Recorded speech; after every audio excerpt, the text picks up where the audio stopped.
I don't stare at walls anymore.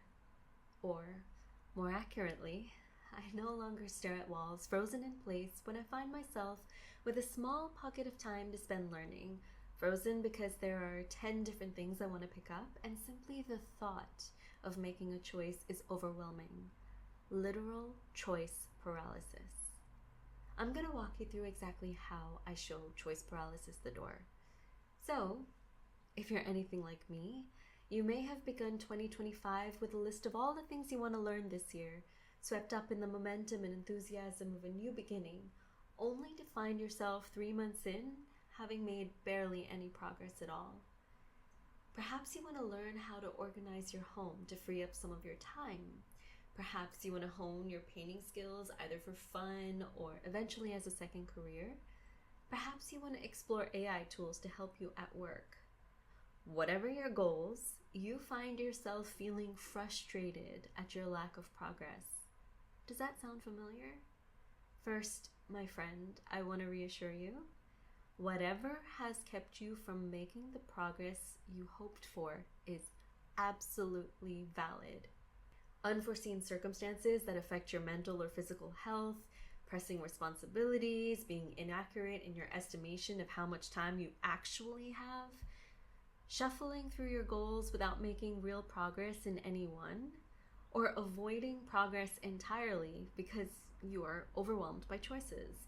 All of these reasons are valid, and all of the reasons I haven't mentioned are valid too. Right now, we're going to focus on those last two reasons. We're going to release you from the overwhelming hold your list of goals has on you. So, no more choice paralysis. How? You're going to choose just one thing to focus on here with me.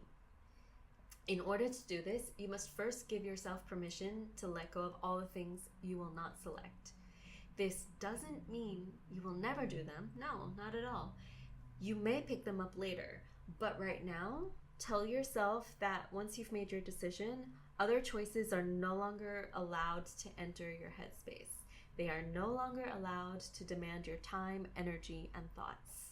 Okay, it's time to begin.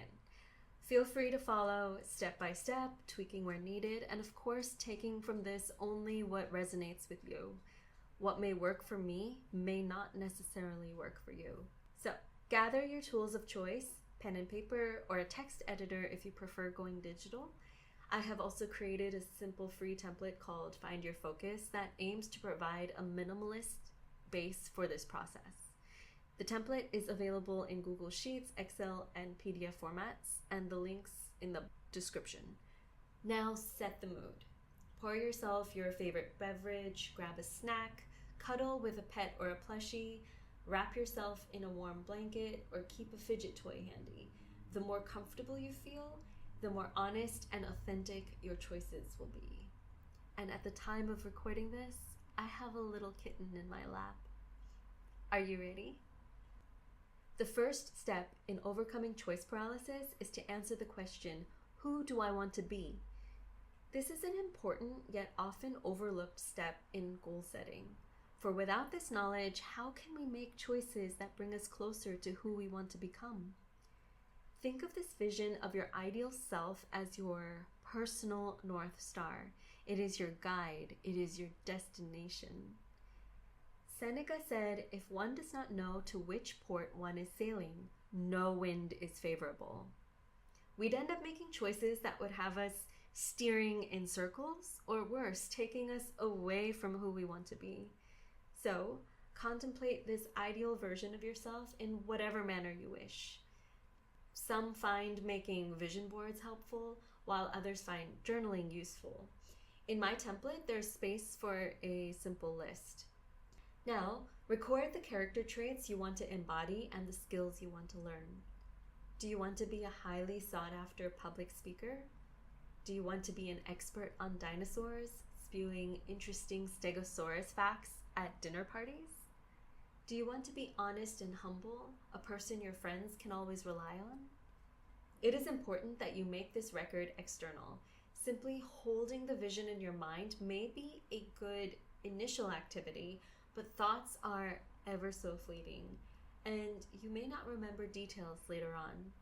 Returning to this solid, tangible guide throughout your journey will help you stay on course. What comes next is the brain dump. All the things you want to learn, no matter how big, small, silly, or serious. Don't worry about the whys and the hows. Don't worry about whether the list is too long or too short. All that clutter in your head. Allow your thoughts to spill. A solid brain dump should feel good.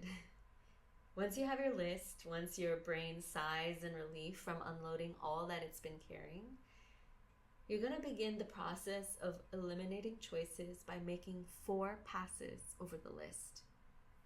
Now, the first is the misalignment pass, a gut check against your vision. Hold who you want to be in your mind and eliminate anything on the list that very obviously doesn't align with your vision. This should be a quick, intuitive scan. If something immediately feels out of alignment, eliminate it without overthinking. Next is the should pass. Eliminate anything you feel obliged to do. All those things you tell yourself you should do, but don't actually want to do. This is very close to the misalignment pass, but with a small, nuanced difference. These items mask themselves as necessities. They guilt trip you into thinking they should be done.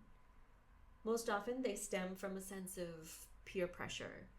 Your well-wishers making suggestions, or seeing colleagues on seemingly perfect personal growth journeys that you feel compelled to match, or a past version of yourself saying, one day, even though that version doesn't know who you are today or who you want to be. Allow yourself to let go of shoulds. Life is already too short to accommodate all the things we want to do, so why let shoulds take up any of that precious space and time?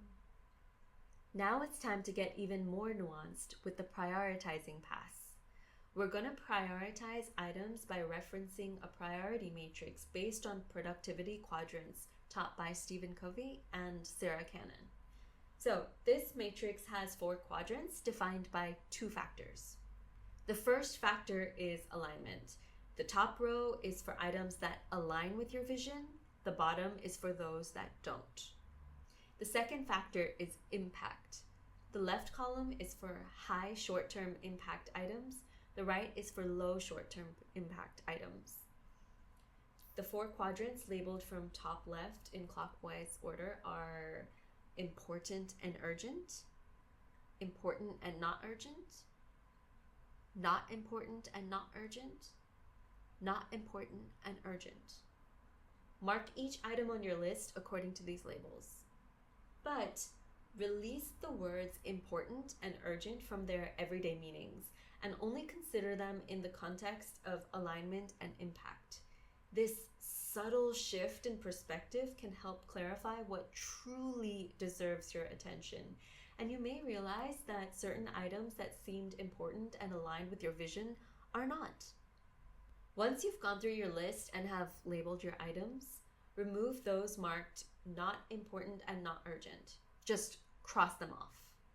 Then move items labeled important and not urgent to a future to-do list I like to call the one-day garden. These items are seedlings for future plans, and you will get to them one day. For items labeled not important and urgent, proceed with caution. Consider each one individually and either cross it off or move it to the one-day garden. These items might offer quick benefits because of their high short-term impact, but if you choose to save them rather than removing them, be honest with yourself about why you're keeping them. Do they truly deserve a spot in your future plans? Now, in the final pass, called the time estimate pass, estimate approximately how long it might take to learn each remaining item on your list. Do not fret if this isn't accurate. You will have a better estimate down the line when you create a learning plan for your chosen focus. But at this stage, we simply want an idea of how many days, weeks, or months each remaining item may take you to learn. At this point, you should have a list that looks appealingly sparse. Select the item with the lowest time estimate as your final choice. Move all other remaining items to the one-day garden. If there's a tie, then simply choose one. Flip a coin if you need to, or roll dice. Literally, the aim is to choose one focus. You now have your final choice. Congratulations, you. Here's the most important part. Give yourself grace. Don't stress about all the other things that you want to learn. Life is short, yes, but in many ways it is also long. And our journeys are marathons, not sprints. You have your one-day garden now, don't you? And moreover, don't worry about how you're going to learn the thing you've picked. Don't allow yourself to be daunted by the distance between your knowledge today and where you want to be. We'll save forming a learning plan for another day. For now, my friend, celebrate. You've bested choice paralysis today. You deserve it. Go put on a song you can't help but move to. Get off your computer, grab your partner or a pet if you have them, and dance.